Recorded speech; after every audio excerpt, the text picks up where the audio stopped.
사도행전 13장 32절에서 52절까지의 말씀 오늘 함께 본문을 읽었습니다. 오늘 본문에는 사도행전에 공식적으로 기록된 사도 바울의 첫 번째 설교가 어제 본문에 이어서 전파되어지고 있는 모습이죠.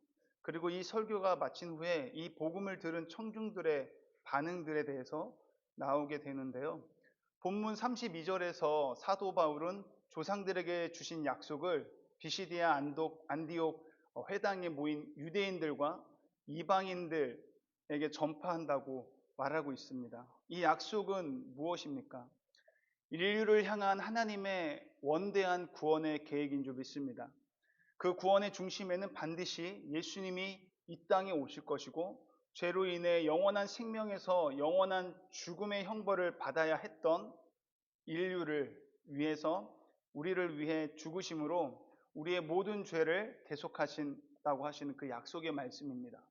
그리고 죽으실 뿐만 아니라 죄로 인한 결과로 죽음이 오게 되었는데 예수님의 부활로 말미암아 모든 사망 권세를 이기셨습니다. 이 예수님에 대한 약속의 성취를 사도 바울은 지금 전하고 있는 것입니다. 바울이 설교를 그렇게 마치고 나서 청중들은 다음 안식일에도 이 말씀을 우리에게 전해 주십시오라고 부탁을 하죠. 아마도 바울의 설교를 듣고 많은 감명을 받은 것 같습니다. 혹은 어떤 사람들은 너무 감명을 받아서 이 말씀을 나 혼자 듣기에는 너무나 아깝다. 이 복음을 다른 누군가에게, 내 가족에게, 친구에게 전해주고 싶은데 이 복음을 듣게 하고 싶은 마음이 있었을지도 모르겠습니다. 그래서 다음 안식일에도 이 말씀을 전해달라고 했을 수도 있고, 혹은 설교를 전부 이해하지 못한 사람도 있을 수도 있겠다라는 생각도 들고요. 아니면 관심이 없다가 중간에 듣다 보니까 새롭게 느껴지고 복음을 듣고서 다음에 내가 앞부분을 못 들었는데 다시 한번 또 듣고 싶다. 그런 마음도 있었을지 모르겠습니다. 어찌됐든 이들은 평생 처음 듣는 예수 그리스도에 대한 이 복음, 그 설교에 완전히 마음이 사로잡힌 것을 오늘 본문을 통해서 알 수가 있어요. 그래서 회당 모임이 끝났음에도 불구하고 많은 유대인들과 유대계에 입교한 이방인들이 흩어지지 않고 바나바와 바울을 계속 따르게 된다고 말씀하고 있어요. 뒤쫓았습니다. 그리고 이들과 더불어 말을 하였고 그 대화의 결론은 무엇으로 끝납니까?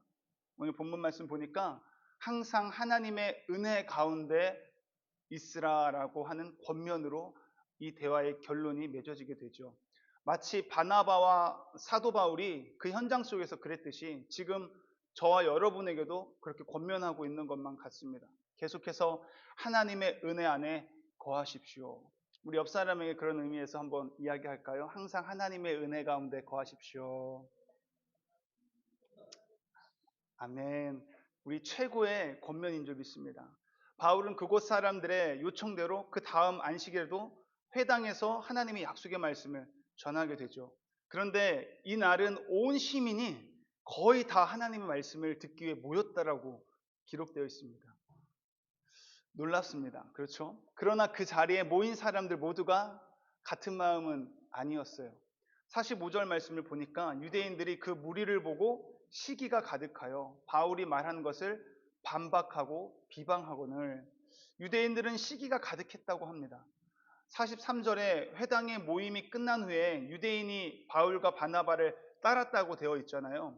그래서 유대인들이 바울과 바나바를 따랐다고 하는데 왜 여기에 나오는 유대인들은 시기가 가득하고 비방하고 반박했다라고 할까라고 했는데 여기서 나오는 유대인들은요.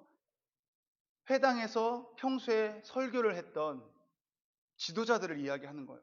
그들은 설교를 할 때 이렇게 많은 인파들이 온 적이 없었는데 그들의 시기의 원인은 자신들이 설교할 때는 많은 인원이 오지 않았는데 바울이 설교한 후에는 온 시민이 다 모여들었기 때문이라는 거죠. 회당에 많은 인파가 모였지만 누군가는 하나님의 말씀을 듣기 위해서 사모함으로 모였고 또 누군가는 시기하는 마음으로 반박하고 비방하기 위해서 모인 사람이 있었다라는 것입니다.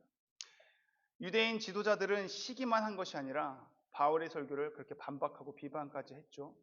우리 역시 올바로 하나님의 말씀을 따라 살지 않는다면 결국 하나님의 기준이 아닌 내 기준을 따라서 내 감정대로 비교 의식 속에서 상대를 비방하게 될 것입니다. 성도가 성도를 비방하는 일이 생길 것이고요. 교회가 교회를 비방하게 될 것이고 가족이 가족을 비방하는 일이 일어나게 될 것입니다. 저와 여러분은 이런 일이 일어나지 않도록 우리 안에 시기심이 있는지 살펴볼 수 있기를 소망합니다. 사도 바울은 복음에 대한 반박과 비방에 대해서 이렇게 반응을 합니다. 하나님의 말씀이 전해지는 것을 비방하였기에 영생을 얻기에 합당하지 않은 자가 되기를 자처한 것이다. 또한 사도 바울은 이사야 49장 6절 말씀을 인용해서 이제부터 이방인에게로 복음을 전하는 도구로 자신이 사용받게 될 것을 말을 하죠. 바울의 말을 들은 이방인들의 반응 또한 나오는데요. 48절에 보니까 이방인들이 듣고 기뻐하여 하나님의 말씀을 찬송하며 영생을 주시기로 한 작정된 자는 다 믿더라. 모여있던 이방인들은 이제 자신들에게도 구원이 약속됨을 듣고서 기뻐했습니다. 유대인들은 자신들이 하나님께 택함을 받은 민족으로 자신들이 선민의식을 가지고 있었기 때문에 민족주의 성향이 강했어요. 그래서 그 결과로 인해서 이방인들에 대해서는 차별이 있었습니다. 그렇기 때문에 바울의 말을 들은 이방인들은 기쁨을 감출 수가 없었던 것이죠. 이처럼 하나님의 말씀을 받아들인 사람들과 받아들이지 않은 사람에게 내려지는 결과는 매우 다릅니다. 이방인들이 자신들에게 구원이 허락된 것을 듣고 기쁨에 가득 찼습니다. 그러나 기쁨에 가득 찬 것으로 끝나지 않고요. 49절 말씀을 보니까 더 나아가 주의 말씀이 그 지방에 두루 퍼졌다라고 말씀하고 있어요. 이방인들이 하나님의 말씀을 믿은 결과로 비시디아 안디옥에 하나님의 말씀이 두루 퍼지게 됩니다. 이방인들은 기뻐하며 하나님의 말씀을 찬송하며 그들도 삶 속에서 말씀의 증인이 되었기 때문입니다. 하나님의 약속의 말씀이 온전하게 임하게 되면 기쁨을 뛰어넘어서 하나님을 찬송하며 삶의 감사가 넘치게 되고 하나님의 자녀답게 살아가게 됩니다. 예수 그리스도를 전하는 통로의 삶을 사는 그런 사명자가 될 줄 믿습니다. 구원의 감격에서만 그치지 않고 이것을 전할 수밖에 없는 그 사명을 감당하게 된다는 거죠. 이방인들이 기쁨에 가득 차서 하나님의 말씀을 찬송할 때 유대인 지도자의 무리들은 무엇을 하였습니까? 50절 말씀을 보면요. 이에 유대인들이 경건한 귀부인들과 그 신의 유력자들 선동하여 바울과 바나바를 박해하게 하여 그 지역에서 쫓아내니. 유대인 지도자들은 결국 질투심에 눈이 멀어서 하나님의 말씀을 전하는 사도들을 쫓아내기까지 이르게 됩니다. 하나님의 통로로 사용받아야 했던 종교 지도자들이 타락함으로 말미암아 오히려 하나님의 말씀이 전해지는 것을 막는 방해자들, 장애물의 역할을 하게 된 것이죠. 그래서 바울과 바나바는 그들을 향하여 티끌을 털어버리고 이고니온으로 발걸음을 옮기게 됩니다. 그렇게 바울과 바나바 비시디아 안디옥을 떠나고 남은 사람들의 모습이 이제 마지막으로 본문에 나타나면서 마무리가 되는데요. 52절에 제자들은 기쁨과 성령이 충만하니라. 바울과 바나바가 쫓겨났어요. 하지만 그곳에 남은 제자들, 즉 하나님의 약속의 말씀을 듣고 그 복음을 접한 그 예수님을 믿게 된 사람들은 기쁨과 성령이 충만하다라고 증거하고 있습니다. 여기에서 말하는 충만하다라고 하는 이 말씀은요. 원문에서 보니까 헬라어로 충만하니라가 완료형이 아니라 미완료형으로 기록되어 있습니다.